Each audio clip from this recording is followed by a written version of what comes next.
Hello दोस्तों, मैं RS. Rajput आपके सामने पुनः उपस्थित हूँ। दोस्तों, आपके अपने यूट्यूब चैनल सक्षम इंस्टीट्यूट 360 डिग्री में। दोस्तों, जैसा कि दोस्तों हमारी ब्रह्मास्त्र सीरीज चल रही है जीएस जीके के लिए, जो कि आपका अच्छा खासा पोर्शन कवर करता है आपके एसएससी जीडी एग्जाम के लिए और यूपी कांस्टेबल के लिए भी। ठीक है दोस्तों, तो उसी से रिलेटेड जो हमारी आज 9वीं सीरीज जो चल रही है ब्रह्मास्त्र सीरीज की, ठीक है दोस्तों, तो उसका पहला प्रश्न आपका है, वो है दादा भाई नौरोजी ने अपने धन का पलायन सिद्धांत का किस पुस्तक में वर्णन किया है। एक बार पुनः सुनिएगा। दादा भाई नौरोजी ने अपने धन का पलायन सिद्धांत का किस पुस्तक में वर्णन किया है। तो वो जो पुस्तक है उसका नाम है,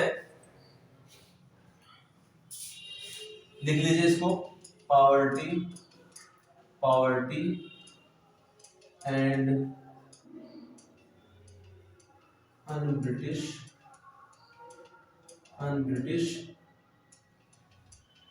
रूल इन इंडिया। क्वेश्चन बहुत पूछा जाता है दोस्तों, इसको लिख लीजिए, ये आपके एग्जाम के लिए बहुत इंपॉर्टेंट है। Poverty and un-British rule in India, यानी कि सबसे पहले, अब आप समझिएगा, सबसे पहले जो आपके दादा भाई नौरोजी हैं, इन्होंने ही ये आइडिया ये समझा था कि जो भारत में जो ब्रिटिश कंपनी है जो व्यापार भारत से कर रही है, तो यहाँ का धन किस माध्यम से वो अपने देश यानी कि इंग्लैंड में, लंदन में, यानी कि ब्रिटेन में कुल मिलाकर के वो पहुंचा रहे हैं घुमा फिरा के।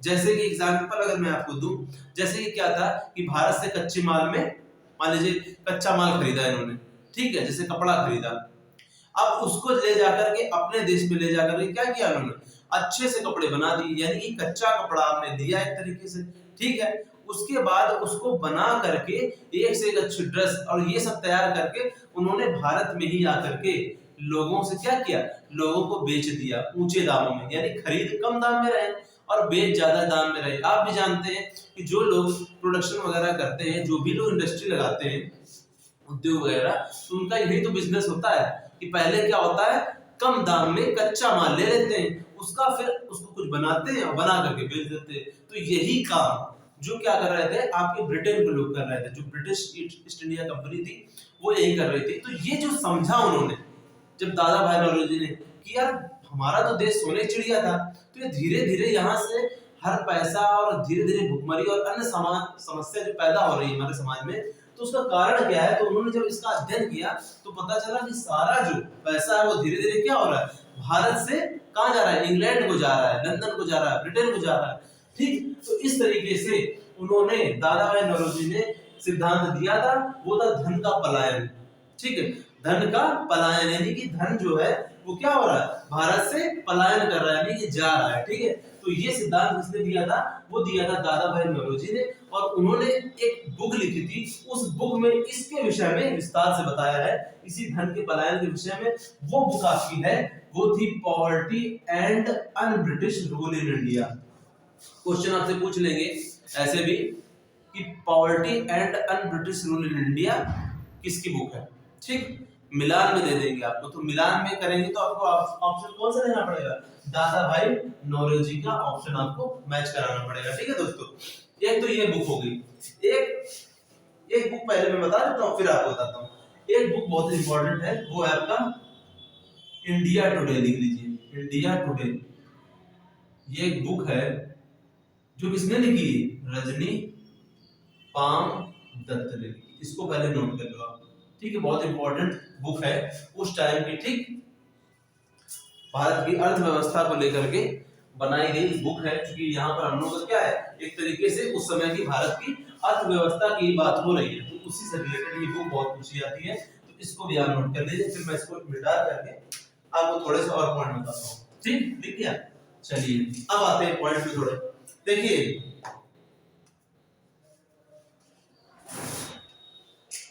जो आपके दादा भाई नौरोजी है ना, ये जो व्यक्ति हैं, इनको ग्रैंड ओल्ड मैन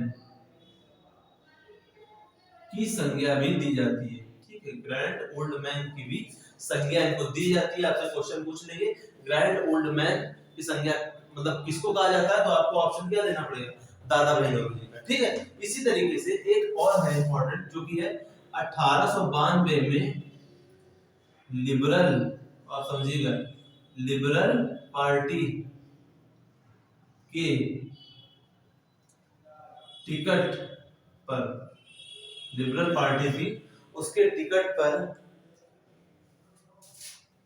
ब्रिटिश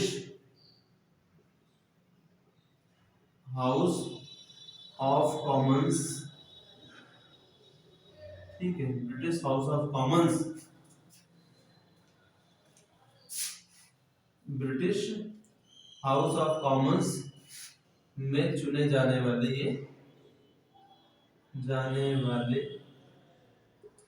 पहले व्यक्ति। आपसे ये क्वेश्चन पूछ सकते हैं कि पहला भारतीय कौन था जो ब्रिटिश हाउस ऑफ कॉमन्स में चयनित हुआ था, चुना गया था, तो आपको आंसर क्या करना है, दादा भाई नौरोजी। ठीक, ये तो दूसरा इंपॉर्टेंट पॉइंट हो गया। अब चूंकि भारत की अर्थव्यवस्था की बात हो रही है तो एक देख लीजिए, पहली जो जूट मिल की स्थापना हुई थी भारत में, पहली जूट मिल या जूट मिल, ठीक है, जूट मिल की स्थापना भारत में कब हुई थी? भारत में अगर देखा जाए तो ये आपकी हुई थी सेरामपुर पश्चिम बंगाल में, इसको लिख लीजिए, ठीक है, सेरामपुर, सेराम रा है, ठीक है, सेरामपुर, ये आपको कहां पड़ता है, पश्चिम बंगाल में स्थापना हो रही है। वो कब हो रही है, 1855 में। आपसे क्वेश्चन पूछ लेंगे कि पहली जूट फैक्ट्री है, पहली जूट मिल कब लगाई गई थी, तो वो आपकी लगाई गई थी 1855 में सेरामपुर पश्चिम बंगाल में। इसको आपको याद होना चाहिए, ठीक है। इसी तरीके से भारत का प्रथम चाय बागान, ठीक है, अब आप सोचिए चाय बागान जो है सबसे पहले चाय की देखा जाए तो चाय का बागान जब लगाया जा रहा है वो 1833 में स्थापना हो गई है। जूट की भी हो गई। सबसे ज्यादा अगर आपसे पूछे कि जूट सबसे ज्यादा कहाँ उत्पादित होता है, ये भी क्वेश्चन पूछा जाता है, तो फर्स्ट नंबर पर उत्पादन होता है जूट का, वो किस राज्य में है, तो वो भी है आपका पश्चिम बंगाल में, सेरामपुर पश्चिम बंगाल, ठीक है। तो पश्चिम बंगाल आपको टिक करना पड़ जाएगा, ठीक है। जूट के लिए सबसे इंपॉर्टेंट चीज ये होगा, ठीक है दोस्तों। अच्छा, इसको आप नोट कर लीजिए। इसके बाद में, और वो आपने वाला लिख लिया है ना जो मैंने आपको बताया था, इंडिया टुडे, रजनी पामदत्त ने लिखी है, ठीक। अच्छा, इतना हो गया। तो अब इसी से रिलेटेड चूंकि जो भी बात हो रही भारत की अर्थव्यवस्था की, उस समय बात हो रही, तो उस समय क्या था ये मैं बता रहा हूं, ठीक है। उस समय उस टाइम कुछ क्वेश्चन दोस्तों पूछे जाते, ठीक है, वो भी मैं आपको बता दे रहा हूँ, इसी से रिलेटेड थोड़ा सा बता दे रहा हूँ, ऐसा बता दे रहा हूँ कि एग्जाम में वहां से क्वेश्चन बनेंगे। देखिए मैं वही मैं बता रहा हूँ जहां से क्वेश्चन बनते हैं, ठीक है, ज्यादा नहीं बता रहा हूँ, जो जरूरी है वही आपको मैं बता दे रहा हूँ, ठीक है। उसमें देखिए उस समय देखा जाए तो ब्रिटिश कालीन लिख लीजिए, नोट्स बना लीजिए, भू राजस्व व्यवस्था, ठीक है भाई। भू राजस्व का मतलब क्या है, ठीक है ना, रेवेन्यू हुआ, भू माने भूमि, भूमि से प्राप्त होने वाला राजस्व, इसका मतलब ये तो हुआ कि जो भूमि से टैक्स प्राप्त होता है, इसे हिंदी में समझ लीजिए, भूमि से प्राप्त होने वाला टैक्स। भूमि मतलब क्या है, उस समय जो भी किसान खेती वगैरह जो भी खेत वगैरह होते थे, तो जनरली वही तो टैक्स आपका पड़ता था, ठीक है। तो उसी से रिलेटेड है। तो इसकी देखिए 3 पॉलिसी थी, उसमें 3 व्यवस्थाएं आई थी, इसको आप लिख लीजिए, ठीक है। ये बहुत इंपॉर्टेंट है, हर जगह के एग्जाम के लिए इंपॉर्टेंट है।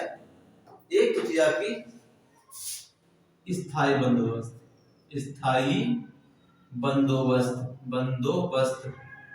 ठीक है, इसी को कहा गया बंदोबस्त, सा आया था, ठीक, इसी को कहा गया आपका। और जमींदारी व्यवस्था, आपने सुना होगा जमींदारी व्यवस्था,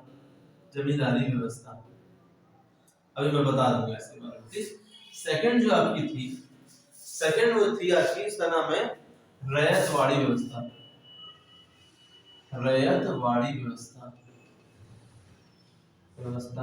आप देखिए कितने क्वेश्चन हो पाएंगे, लेकिन हम इतना आपको करा देंगे धीरे। आप देखिएगा 16 जनवरी आने से पहले पहले और उसके 10 दिन पहले तक इतना आपको मैं जीएस जीके का फैक्ट दे दूंगा, इतने कॉन्सेप्ट दे दूंगा इंपॉर्टेंट वाले कि आप देखिएगा जब एग्जाम में आप देखेंगे ना तो क्वेश्चन इन्हीं के इर्द गिर्द घूमेगा, आप देखिएगा। ठीक है, इसलिए इसको जो मैं बता रहा हूँ उसको प्रॉपर नोट्स बना लीजिए, ठीक, और उसको लर्न कर लीजिए। ठीक, ये आपके इसी एग्जाम के लिए नहीं, अन्य भी कोई भी आप एग्जाम देंगे वहां भी क्वेश्चन यही से ही बनते हैं। ठीक है, तो मैं उतना ही करा रहा हूँ जितना आपके लिए जरूरी है। अच्छा, तीसरी जो है आपकी वो महलवाड़ी, महलवाड़ी तो महलवाड़ी लिखा गया है। ठीक, महलवाड़ी व्यवस्था। देखिए स्थायी बंदोबस्त या जमींदारी व्यवस्था, ठीक है, तो इसका प्रमुख कौन है, यानी कि ये जो स्थायी बंदोबस्त यानी परमानेंट सेटलमेंट, ठीक है, तो ये जो आपका है तो इसको मतलब कि जमा करने की जो यहाँ पर मुखिया देखा जाए तो कौन है, मुखिया भू राजस्व जमा करने का कौन है, का है आपका जमींदार। जमींदार आपने सुना होगा, ठीक है, जिसे आज भी लोग कहते हैं जमींदार, जमींदार शब्द सुना होगा। जमींदार मतलब कि जिसके अंडर में एक बड़ा सा लैंड का पार्ट हो, एक बड़ी सी भूमि हो, ठीक है, तो वो जमींदारी व्यवस्था के अंतर्गत आता है कि जमींदार है कि इतनी उनकी जमीन है तो उसके जमीन के मालिक है। तो जमींदार जो है वो क्या था उस समय कि ये लोग क्या करते थे, अंग्रेज लोग बाकायदे नीलामी के माध्यम से, ठीक है, कि किसी एक व्यक्ति को चुना, ऐसे आप समझिए कि जैसे 20 लोग गए उनके पास, अंग्रेजों के पास, तो अंग्रेजों मतलब ब्रिटिश ईस्ट इंडिया कंपनी के पास, ठीक है, तो वहां पर गए तो उन्होंने बात जब की उनसे, समझिएगा, तो उन्होंने नीलामी लगाया कि आप मुझे इतने भूभाग यानी कि मान लीजिए 1 बीघा से कितना आप मुझको भू राजस्व दे सकते हैं, तो नीलामी की बोली लगती थी। यानी कि किस तरीके से कि कहेगा मान लीजिए जैसे आपका ये है पार्ट, ठीक, इतना लैंड है आपका 1 बीघा मान लीजिए, ठीक, तो 20 लोग खड़े हैं, 20 लोग खड़े हैं। अब इसमें से उन्होंने, कंपनी ने कहा कि आप मुझे इसका कितना रुपया देंगे, तो एक ने कहा 1000 रुपया देंगे 1 साल का, एक ने बोला 2 लाख देंगे, मतलब 1 लाख 1000 देंगे, एक ने कहा 2000 देंगे, एक ने कहा 5000 देंगे। जब किसी ने, सबने देखा तो जिसने कहा, मान लीजिए जिसने सबसे ज्यादा बोला, किसी ने कहा 10,000 देंगे दूना, तो 10,000 जो देगा ना व्यक्ति, वही व्यक्ति क्या हो जाएगा, उस जमीन का क्या होगा, जमींदार घोषित कर दिया जाएगा, किसके द्वारा, कंपनी के द्वारा। ठीक, तो ये प्रोसेस जो है आपकी स्थायी बंदोबस्त थी, जिसमें क्या था कि जब तक जमींदार प्रॉपर रूप से भू राजस्व वसूल करके लोगों से कंपनी को देता रहेगा, तब तक वो इस जमीन का जमींदार परमानेंट रहेगा। इसलिए इसको स्थायी बंदोबस्त कहा गया, परमानेंट सेटलमेंट इसको कहा गया था कि भाई तुम देते रहोगे तो तुम्हारी आगे की पीढ़ियां भी जमींदार ही रहेंगी, हटाई नहीं जाएगी। तो इसमें मुखिया कौन था, तो वो क्वेश्चन आपसे पूछ लेगा स्थायी बंदोबस्त में देखने मतलब कि कर जमा करने का मुखिया या देख रेख करने का मुखिया कौन था, तो वो आपका जमींदार। ये प्रोसेस समझ में आ गई। अच्छा, अब आ जाइए रैयतवाड़ी में। रैयतवाड़ी व्यवस्था क्या थी, ठीक है, रैयत का मतलब क्या होता है, अगर कितना नाम देखे रैयत, तो इसका मतलब होता है, रैयत का मतलब होता है किसान। यानी कि इस व्यवस्था में क्या था, किसान क्या था, मुखिया था, एक तरीके से मुखिया था, किस लिए, भू राजस्व जमा करने का। यानी कि इसका मतलब है कि जैसे हर किसान के पास अपनी अपनी जमीनें थी, ठीक, अब आप समझिएगा बहुत ध्यान से, हर किसान के पास अपनी अपनी जमीनें थी। इस रैयतवाड़ी व्यवस्था में क्या था कि किसान को ही जमीन का क्या कर दिया गया, मालिक बना दिया गया। जमींदार पहले जो काम करता था उसको हटा करके, मतलब यहाँ पर वो व्यक्ति नहीं है, जिन क्षेत्रों में रैयतवाड़ी व्यवस्था लाई गई, या मान लीजिए कहीं पर स्थायी बंदोबस्त आपकी चल रही, अब कहीं पर अंग्रेजों ने या ब्रिटिश ईस्ट इंडिया कंपनी ने प्रयोग करने के लिए उन्होंने क्या किया, किसान को मुखिया बना दिया कि ठीक है आप अपनी जमीन के स्वयं मालिक हैं। अगर आप अपनी जमीन का भू राजस्व यानी कि टैक्स देते रहोगे, ठीक है, तो क्या होगा कि आप अपनी जमीन के मालिक परमानेंट रहोगे। अब आप समझिए, किसान की ही जमीन है, ये जमीन किसकी है, किसान की, अभी तक जमींदार में क्या था कि इसकी जमीन नहीं थी, जमीन किसकी थी पहले, मतलब इसमें था जमीन, ऑनर था कौन, किसान, लेकिन वसूल रहा था कौन, वसूलता टैक्स था वो कौन था, वो वसूलता था आपका जमींदार वसूलता था। लेकिन यहाँ पर क्या हुआ इस क्षेत्र में जहां ये लाएंगे कि किसान मालिक तो है, लेकिन अब वसूल मतलब खुद ही ले जा करके वो मतलब जितनी भी फसल है उसका उन्होंने कुछ परसेंट निर्धारित किया था, उतना आपको जमा करना है राजस्व के तौर पर। तो किसान ही अपनी जमीन का मालिक है, जमींदार नहीं आएगा, और किसान ही अपने से ही जितना उसका बन रहा हुआ टैक्स उठा करके किसको दे आएगा, कंपनी को दे आएगा। तो ये व्यवस्था क्या हुई, आपकी रैयतवाड़ी व्यवस्था होगी, इसको नोट कर लीजिए। ठीक, अब आ जाइए महलवाड़ी व्यवस्था। देखिए हम बता रहे हैं बहुत ठीक से, ठीक है, अगर आपको कुछ भी और पूछना है तो कमेंट भी आप कर सकते हो, ठीक है। चलो देखिए, महल का मतलब होता है क्या, गांव होता है, ठीक। अब आप कहेंगे गांव की बात क्यों आ गई, देखिए महल वाली व्यवस्था गांव का मतलब हुआ कि यहाँ पर जो मुखिया कौन है, यहाँ पर मुखिया आपका गांव है। यानी कि बात समझिए, मान लीजिए किसान है, ठीक, किसान की क्या है, जमीन है, ये लैंड किसका है, मान लो 1 बीघा है, तो ये किसकी जमीन है, किसान की है, सबकी अपनी अपनी जमीन है, ठीक है, खेती है। अब क्या होता है कि मान लीजिए 100 किसान एक गांव में है, ठीक, और 100 बीघा है, मान लो 100 बीघा या 50 बीघा जो भी हो, सब मिला करके 100 बीघा है, ठीक है। तो उन्होंने कहा महलवाड़ी व्यवस्था में जिन क्षेत्रों में ये लाई गई, उन्होंने कहा, किसने, कंपनी ने, कि अब क्या करना है, किसान जो है उसका जिम्मा कौन लेगा, गांव लेगा। मान लीजिए 100 किसान थे, 100 में से 90 किसानों ने क्या किया, अपना भू राजस्व क्या किया, उठा करके गांव के गांव की मुखिया गांव है, तो मतलब गांव जो है अब पूरा गांव लिया जाएगा इसमें। तो क्या किया उसने, सबने अपना एक जगह पर इकट्ठा किया, मान लीजिए 90 दे रहे तो 90 किसानों ने गांव में इकट्ठा किया अपना राजस्व, और उन्होंने किसी एक को मुखिया बना लिया। मान लीजिए अब चूंकि बहुत लोग हैं तो उसमें से कोई एक ही तो जमा करने जाएगा, तो उन्होंने ही उसमें से किसी को मुखिया बना लिया और वो ले जाकर के कहां जमा कर दिया, कंपनी को दिया। तो ये व्यवस्था क्या है, महलवाड़ी। अब मान लीजिए 100 में 90 ने दिया, 10 ने नहीं दिया, तो पॉइंट अब यही फंसता है कि जो 10 नहीं दे रहे हैं ना, दे रहे हैं, तो इसका जिम्मा कौन लेगा, कौन देगा, जो 90 किसान है। अब आप पॉइंट समझिएगा, यानी कि 90 किसानों ने अपने हिस्से का तो दे ही दिया कर, लेकिन अब चूंकि 100 किसान है पूरे गांव में और 100 लोगों को देना, दे केवल वो 90 ही रहे, तो 10 किसानों का हर्जाना जो देंगे टैक्स, वो यही 90 किसान मिल करके देंगे।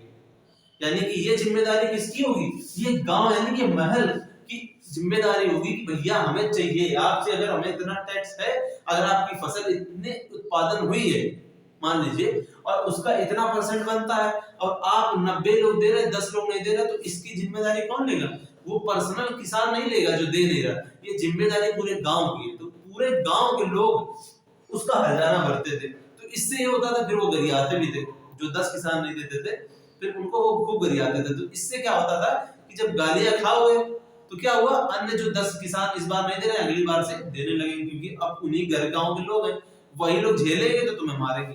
तो कुल मिलाकर के ये व्यवस्था जो थी वो महलवाड़ी व्यवस्था थी। इतना अगर आप समझ गए हो तो इसके बारे में थोड़ा सा और बता दें, ठीक। ये समझ गए, यहाँ गांव क्या है, मुखिया है, यहाँ पर आपके किसान क्या है, मुखिया। रैयत में ये क्वेश्चन पूछा था कि रैयतवाड़ी में मुखिया कौन होता है, किसका जिम्मेदारी होती है, तो आपकी क्या होगी, किसान की। आप तो महलवाड़ी में किसकी जिम्मेदारी, तो किसकी, गांव की। आप तो पूछेंगे इस तरह बंदो, अब जमींदारी व्यवस्था वहां नहीं बोलेंगे, कहा जाता है इसको जमींदारी, लेकिन आपसे फंसाने के लिए आपसे पूछ सकते हैं स्थायी बंदोबस्त में जिम्मेदार कौन होता, कौन इसका देख रेख करता है या कौन वसूली करता है, तो आपका कौन है, जमींदार होता है, ठीक, मुखिया जमींदार होता है। इतना हो गया, ठीक। चलिए इसको भी थोड़ा मिटा। अब देखिए नेक्स्ट पॉइंट,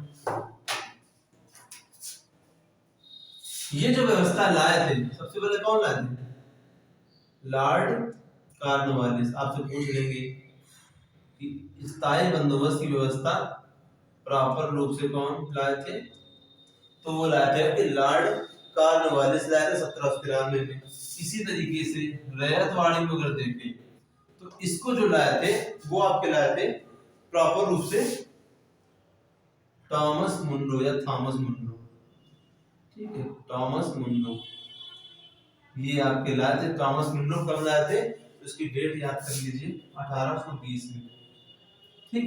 इसी में रैयतवाड़ी व्यवस्था के बारे में एक नाम आता है कैप्टन रीड का, इसको मैं लिख दे रहा हूँ, एक है कैप्टन रीड, ठीक है, कैप्टन रीड आप भी पढ़ा होगा आपने कहीं।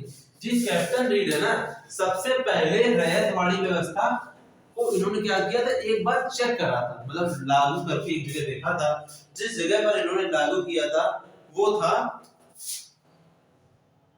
तमिलनाडु, तमिलनाडु जो राज्य है उसका बारामूला, बारामूला, ठीक, बारामूला ये क्या है, जिला है, ठीक है। इस जिले में इन्होंने क्या किया था, सबसे पहले लागू करके ये व्यवस्था 1700 उसमें देखी थी, क्या कहते हैं, 92 में चेक की, 1792 में। अब आप समझ लीजिए सबसे पहले जो लाए थे वो कैप्टन रीड ही लाए थे, क्या, रैयतवाड़ी, बट इन्होंने एज ए प्रयोग के तरीके, जैसे आज जो हमारी आज की जो न्यूज है कल की, उससे ये पता चला आपको कि आरबीआई ने अपनी डिजिटल करेंसी लॉन्च की है, सब जानते हो।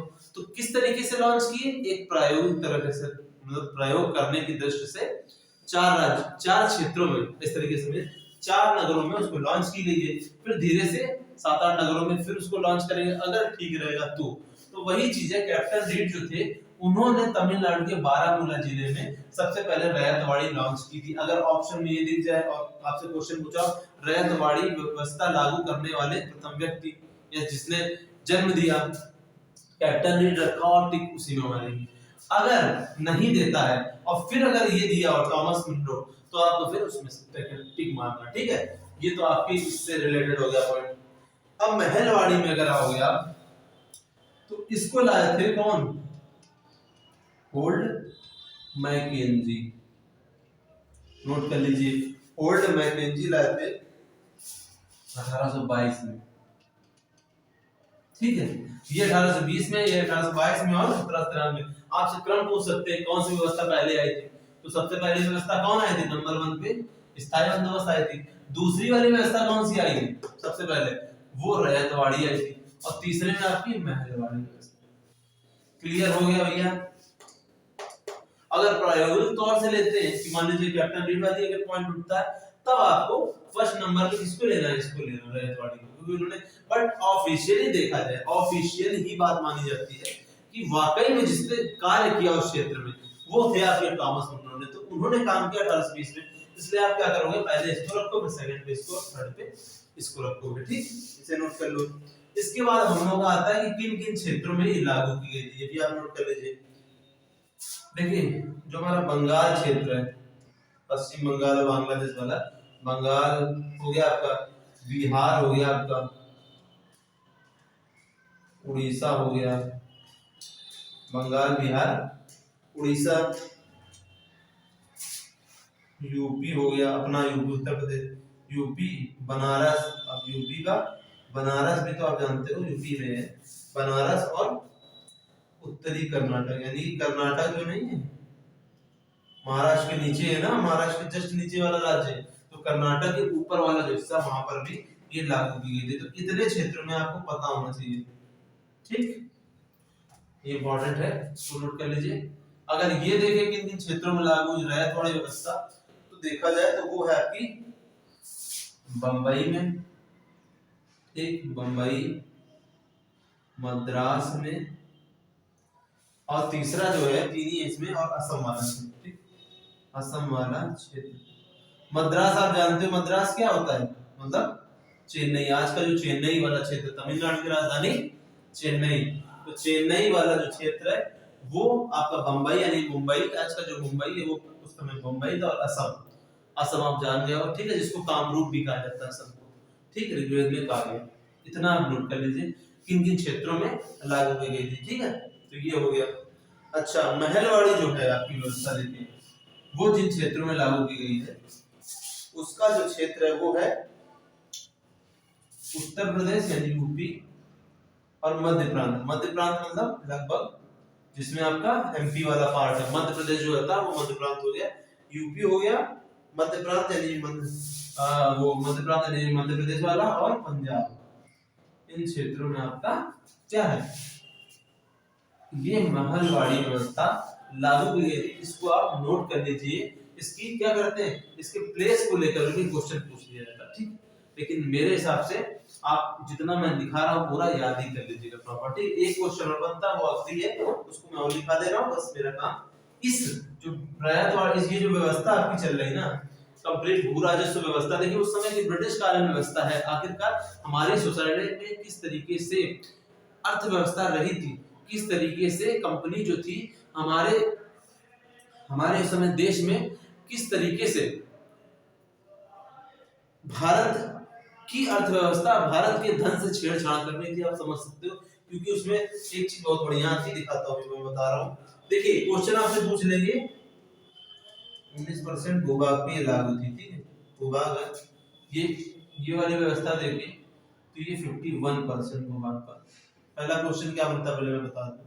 अब तीसरा है इसमें, ये आपका लगभग 30% पर है, ठीक है, 30% भूभाग पर, ठीक, पर ये लागू थी। आपको क्वेश्चन पूछ लीजिए सबसे ज्यादा क्षेत्रों में कौन सी, समझिएगा, सबसे ज्यादा क्षेत्रों में कौन सी भू राजस्व व्यवस्था लागू की गई थी। ये क्वेश्चन बहुत पूछा जाता है। तो आपका टिक क्या होगा, 51% क्या है भूभाग पर, यही तो है। एक आपकी 30% भूभाग पर, एक 19, तो सबसे ज्यादा किसमें, रैयत वाली व्यवस्था जो थी, रैयत जिसमें किसान मालिक होता था किसका, भू राजस्व जमा करने का, ठीक है। तो उसका जो सबसे ज्यादा सफल योजना कौन थी, 51% भूभाग के नाम पर रैयत वाली व्यवस्था थी। आपसे क्रम पूछ सकते हैं कि सबसे ज्यादा से सबसे कम भू राजस्व व्यवस्था का क्षेत्र अगर देखें तो सबसे ज्यादा ये हुआ रैयतवाड़ी, फिर आपका 30% महलवाड़ी, और फिर सबसे लास्ट जो जमींदारी व्यवस्था है 19%। देख लीजिए, इसीलिए तो जमींदारी व्यवस्था का लोग जबरदस्त विरोध आज भी करते हैं, ठीक है। जमींदारी व्यवस्था अच्छी नहीं होती, आप खुद समझ सकते हैं आखिरकार क्यों जमींदारी व्यवस्था का इतना देखिए कम भाग में सक्सेस, आप खुद देख रहे हो 19% भूभाग पर ही लागू हो पाई थी। और इसके कारण बहुत विद्रोह भी हुए थे उस समय, क्योंकि जो जमींदार होते थे ना वो 1 का 3 वसूलते थे। जैसे गवर्नमेंट ना बोलो, जैसे आप कहो कंपनी ने कहा है कि आपको इस क्षेत्र से, जैसे कि अभी मैं एक चीज बता दूं फिर आपको बताता हूं पूरा पॉइंट कि यहाँ पर कितना टैक्स रेट था। यहाँ पर जो टैक्स था ना, टैक्स जो इन्हें भू राजस्व जमा करना था, यहाँ पर जो था 33 से 55%, और यहाँ पर जो था वो लगभग 60% के आसपास था। यहाँ भू राजस्व जो दर थी वो 60% था, ठीक, भू राजस्व दर, ठीक। अब आप समझिए जिन क्षेत्रों में देखिए भू राजस्व, देखिए आप 100 रुपए कमा रहे हो और 60 रुपए सरकार दे, 40 रुपए आपको मिलेंगे। आप तो समझिए व्यवस्था कितनी गड़बड़ियां सब में थी, ठीक है। 60% तक आपको देना पड़ रहा था। जितनी भी फसल उग रही है, अगर 100% फसल है तो 40% आपको मिलेगी, 60% सरकार ले लेगी, यानी कि कंपनी ले लेगी। उसी तरीके से रैयत वाड़े में क्या था, 33 से 55% तक था इसमें लेने देने में, ठीक है। तो इनके दो भी फिलहाल पॉइंट बता। इसमें क्या था, देखिए स्थायी बंदोबस्त का क्यों विरोध हुआ, क्योंकि जमींदार क्या करते थे, 1 के 3 वसूल रहे थे। जैसे सरकार ने कहा कि आपको 20% या 40%, 50% वसूलना है, तो ये क्या करते थे कि किसी के भी खेत में घुस जाते थे। अब आप समझिएगा कितनी बड़ी गड़बड़ व्यवस्था थी जमींदारों की। ये किसी के भी खेत में चले जाते थे, और जैसे इनके घर में मान लो गेहूं की कमी हो गई, तो गेहूं वाले खेत में गए इनके अंडर में जो थे, और कहा ऐसा करो हमारे यहाँ 1 कुंटल गेहूं पैक करा दो। उन्होंने भाई पैर छुए, हाँ ठीक है भैया, करा भेज दिए। अब जो उन्होंने पैक करा के इनके पास ऐसे गिफ्ट दे दिया तोहफे में, अब आप समझिए उसका वो जो दे दिया उसको ये टैक्स में काउंट भी नहीं करते थे यही जमींदार लोग। जैसे उनको 50% टैक्स देना है अपनी उपज का, तो वो जो उपज का 50% में जो 20% खा गया था वो खुद, कौन, जमींदार, वो जो खा गया वो उसने क्या किया कि वो जो एज ए गिफ्ट जो ले लिया उससे धान जो भी लिया हो, धान गेहूं, उसको जोड़ता ही नहीं था। अब जो आपके पास बचा है उसका फिर वो 50% ले लेता। बात समझे, किसी के भी खेत में जा रहा है टमाटर है, 1 बोरा ले लिया, तो इस तरीके से क्या था, जबरदस्त लेवल पर शोषण हो रहा था किसानों का। किसान मतलब एक तरीके से पूर्ण रूप से शोषक की कब्ज में आ गए थे। ठीक है, तो इसलिए विरोध भी इसमें जबरदस्त देखने को मिला था। इसको नोट कर लीजिए, सब मैंने बता दिया है। तो एक क्वेश्चन तो यही बनता है कि सबसे ज्यादा भूभाग पर कौन सी व्यवस्था लागू थी, तो वो आपकी रैयत वाली व्यवस्था थी। मैंने आपको बता दिया स्थायी बंदोबस्त या जमींदारी व्यवस्था में किस तरीके से जमींदार होता था मुखिया, और कैसे वो समाज का शोषक उस समय था, और किस तरीके से किसानों के अंदर एक तरीके से क्या था, उनके अगेंस्ट विद्रोह की भावना डेवलप हो रही थी। और इन्हीं कारणों से कुछ, क्योंकि 1820 है, 1857 देखिए, 1793 फिर 1820 और 1822। आप कुछ समझिए, एक तरीके से 1857 की पहली, आपको पता होगा स्वतंत्रता संग्राम जो फर्स्ट हुआ था हम लोग का, वो कब होता है, 1857 में। तो ये कहीं ना कहीं ये सब कारण बन रहे थे, क्योंकि हर जगह क्षेत्र में किसान जहां पर नहीं दे पा रहे थे, आप समझिए जहां पर किसान स्वयं मालिक है, तो वहां पर क्या था कि किसान अगर ना दे पाया जितना कहा गया है, तो उससे किसान की खेती ले ले रहे। ठीक है ना, तो किसान की जब खेती आप ले लोगे तो वो खाएगा क्या। तो इस तरीके से किसान जो थे ऋण ले करके भी अपना कर्ज चुका रहे थे खेती का। तो इससे उनकी किसानों की खेती जा रही थी, और ईस्ट इंडिया कंपनी क्या कर रही थी, उस पूरे क्षेत्र को धीरे धीरे कवर कर रही थी, इसी माध्यम से लूट रही थी। महलवाड़ी व्यवस्था में भी कुछ ऐसा ही रहा था, इसको नोट कर लीजिए। सेकंड जो क्वेश्चन है दोस्तों आपका, वो है कोशिकांग और उपनाम। इसको आप याद कर लीजिएगा, साइंस क्वेश्चन, जो साइंस क्वेश्चन उससे अक्सर क्वेश्चन पूछ लिया जाता है, और इन्हीं में से कुछ पूछा जाता है। देखिए, केंद्रक को और भी किस नाम से जाना जाता है, या उपनाम उसका क्या है। तो जो केंद्रक होता है हमारे सब में, उसको कहते हैं कोशिका का मस्तिष्क। लिख लीजिए इसको फटाक से, कोशिका का मस्तिष्क भी किसको कहते हैं, कोश के केंद्रक को कहते हैं। इसी को नियंत्रण कक्ष भी कहते हैं। ठीक, नियंत्रण कक्ष। ठीक है, आपसे क्वेश्चन पूछ लेगा नियंत्रण कक्ष किसको कहा जाता है, ऑप्शन दे देंगे, उसमें आपका केंद्रक रखा होगा ऑप्शन में। ठीक, या कोशिका का मस्तिष्क क्या होता है, सेल का ब्रेन क्या होता है, वो क्या होता है, केंद्रक होता है उसका। ठीक, सेकंड जो है आपका राइबोसोम। राइबोसोम को प्रोटीन की फैक्ट्री कहते हैं, प्रोटीन फैक्ट्री। मतलब यहाँ पर आपका प्रोटीन का एक तरीके से संश्लेषण होता है। ठीक, इसको नोट कर लीजिए, इसका उपनाम है। इस लाइजोसोम या लाइसोसोम को हम लोग आत्मघाती थैली भी कहते हैं। घाती थैली, अभी मैं बताता हूँ क्यों बोलते हैं। ठीक है, थैली, थैली। ठीक, नोट कर लीजिए फटाक से, इसको पाचक थैली भी कहते हैं। ठीक, इस तरीके से माइटोकॉन्ड्रिया को और क्या नाम से जाना जाता है, तो आपका है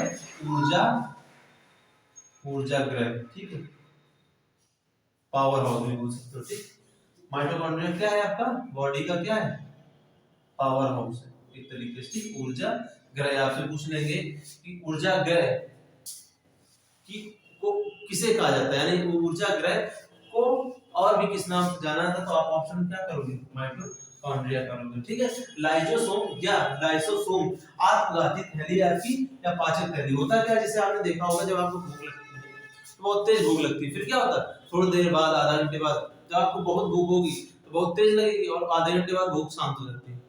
तो उसका मतलब क्या हुआ कि जो लाइसोसोम होता है ना, वो क्या होता है, आत्मघाती थैली या पाचक थैली, यानी कि जो हमारे बॉडी में स्टोर होता है ना पहले से फूड, वो उसको ब्रेक करके खाने लगता है।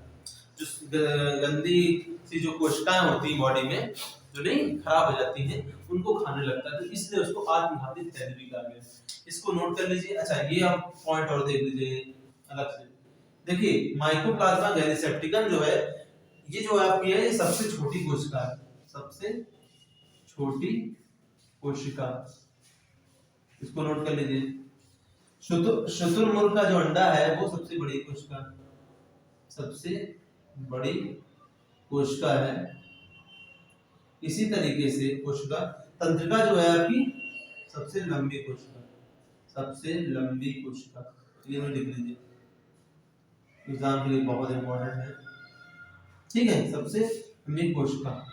ठीक, इसको नोट कर लीजिए दोस्तों, बहुत इंपॉर्टेंट क्वेश्चन है तीनों। आपसे सीधे इस तरफ से क्वेश्चन पूछेगा। ठीक है, पूछेगा सबसे छोटी कोशिका कौन सी है, तो अगर आपको माइकोप्लाज्मा गैलीसेप्टिकम कह दिया या गैलीसेप्टिकम कह दिया तो आप टिक करते हैं। अगर आपसे सबसे बड़ी कोशिका पूछेगी तो वो शुतुरमुर्ग अंडा पूछा जाता है। सबसे लंबी कोशिका में क्वेश्चन अच्छा खासा बोल लेते, सबसे लंबी कोशिका कौन सी थी, वो आपकी तंत्रिका तंत्र होती है। ठीक है, तो तंत्रिका उसका टिक करेंगे, इसको नोट कर लीजिए फटाक से, फिर एक क्वेश्चन और कराएंगे बस काम खत्म। देखिए तीसरा जो दोस्तों क्वेश्चन है वो है लाइकेन क्या है, और आपको ऑप्शन दे दिया जाएगा कि ये परजीवी है, कि रसायन कोशिकीय अपघटक है, सहजीवी। देखिए लाइकेन के बारे में मैंने आपको पहले बताया, ये किसका मिश्रण होता है, इसमें एल्गी होती है आपकी और फंगाई होती है। एल्गी का मतलब क्या होता है, शैवाल होता है, ठीक, ये ग्रीन होती है, ठीक, और फंगाई जो होती है वो कवक होती है। फंगाई मतलब समझे जो फफूंदी टाइप होती है, आपने देखा होगा ब्रेड को कई दिन तक रख दो तो उसमें क्या लग जाती है, रोए रोए टाइप के बाल टाइप हो जाते हैं, वो क्या होती है, फफूंदी होती है, ठीक। वहीं पर एल्गी क्या होती है, वो शैवाल होती है। शैवाल क्या है, शैवाल आपका क्या होता है, अरे आपने जो तालाब वगैरह में देखा होगा ना, हरे हरे जो तालाब में दिखा करते हैं पेड़ पौधे टाइप, ठीक है, वो क्या होता है, एल्गी ही होती है एक तरीके से, इस बात को आप समझ लीजिए। तो इसका कार्य क्या होता है, ये प्रकाश संश्लेषण करती है, संश्लेषण क्षण में क्या करती है, पार्टिसिपेट करती है। पार्टिसिपेट मतलब पेट मतलब हो गया भाग लेती है, ठीक है, भाग उसमें सहभागिता करती है, ठीक है, भाग लेती है। मैं देखिए बहुत चीजें बता देता हूँ आपको इन्हीं सब छोटे छोटे क्वेश्चन में, कि आप फंसो ना, और इतना कॉन्सेप्ट कोशिश करता हूँ जितना इतना समझा दूं कि आप भी किसी को समझा सको, ठीक है। तो लाइकेन क्या है, तो मैंने आपको बताया ये एल्गी और फंगाई का क्या है, मिक्सचर है। ये मतलब एल्गी और फंगाई यानी कि शैवाल और कवक को एक साथ क्या बोला जाता है, तो लाइकेन। मैंने आपको एक क्वेश्चन कराया था कि वायु प्रदूषण सूचक का क्वेश्चन कराया था, तो यार मैंने आपको बताया था कि वायु प्रदूषण को इंडिकेट या सूचना कौन देती है, ये लाइकेन देती है। जिन क्षेत्रों में वायु प्रदूषण होता है, कहां पर वायु प्रदूषण होता है, जिन क्षेत्रों में, वहां पर लाइकेन जो होती है क्या होती है, वहां पर ये नहीं होती, समझ में आ गया, वहां पर लाइकेन नहीं होती, वायु प्रदूषण की सूचक है। सीधे सीधे क्वेश्चन पूछ लिया जाता है वायु प्रदूषण सूचक कौन है, इनमें से लाइकेन रखा हुआ ऑप्शन में। तब एल्गी या फंगाई अलग अलग नहीं पूछेंगे, यही पूछेंगे, ठीक है। अच्छा एल्गी हो गया, फंगाई आपके कवक हो गया। देखिए ये प्रकाश संश्लेषण करती है, ठीक है, और ये जो कवक का कार्य क्या होता है, ये जो पोषक तत्व होते हैं ना, पोषक तत्व क्या करते हैं, प्रदान करते हैं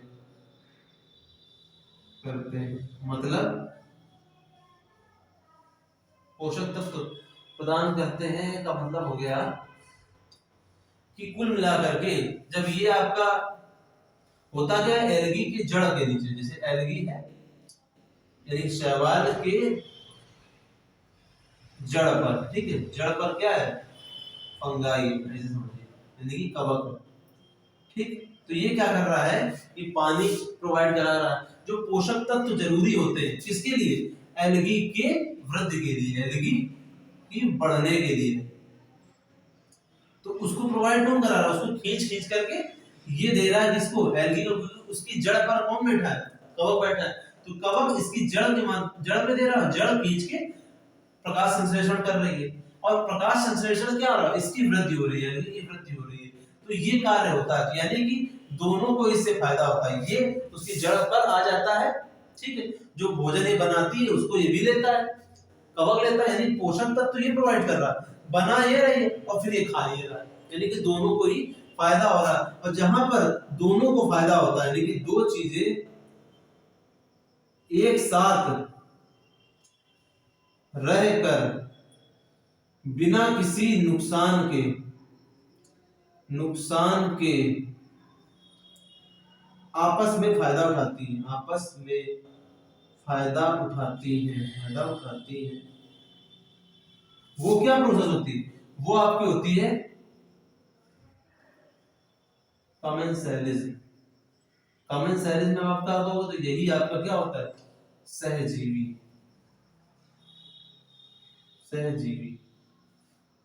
ठीक। सहजीवी की जो क्वालिटी होती है वो कमेंसैलिज्म होती है, यानी कि दो लोग हैं जैसे हम और आप हैं, ठीक है, जैसे मैं हूं और आप हो, आप मुझे पढ़ा रहे हो या मैं आपको पढ़ा रहा हूं, तो मैं आपको पढ़ा रहा हूं, ठीक है, तो इससे क्या हो रहा है, मेरा नॉलेज बढ़ रहा है, ठीक, और आपका भी नॉलेज बढ़ रहा है क्योंकि आपको वो चीज पता नहीं है, तो दोनों क्या हो रहा है, एक तरीके से फायदा हो रहा है, मुझे वो चीजें परमानेंट तैयार हो रही है और आपको वो चीजें सीखने में आ रही है, तो धीरे धीरे आपको तैयार हो रही है, तो दोनों का क्या है फायदा है, कोई भी नुकसान नहीं है, हम और आप है, तो वही चीज क्या हुई, सहजीवीपन होता है, सहजीविता होती है, सहजीवी, तो ये जो आपका आंसर होगा वो सहजीवी होगा। लाइकेन क्या है, वो सहजीवी है, दोनों क्या है साथ में होते हैं और दोनों एक दूसरे के लिए जरूरी होते हैं, एक पोषक तत्व देता है तो दूसरा पोषक तत्व यूज करके वृद्धि करता है, और वृद्धि करने के बाद जो खाना वगैरह मिलता है वो फंगाई उसको ग्रहण करता है, तो इससे फंगाई जो आपका कवक है उसकी भी वृद्धि होती है।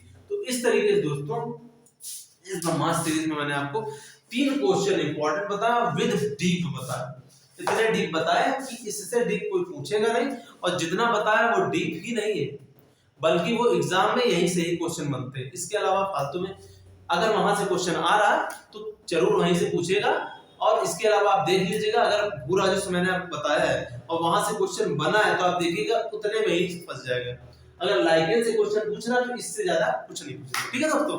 तो इस तरीके से मैंने इस ब्रह्मास्त्र सीरीज 9 में आपको 3 क्वेश्चन बताए, ठीक है, जो बहुत इंपॉर्टेंट है। तो मिलते हैं ब्रह्मास्त्र सीरीज 10 में, तब तक के लिए थैंक यू वेरी मच।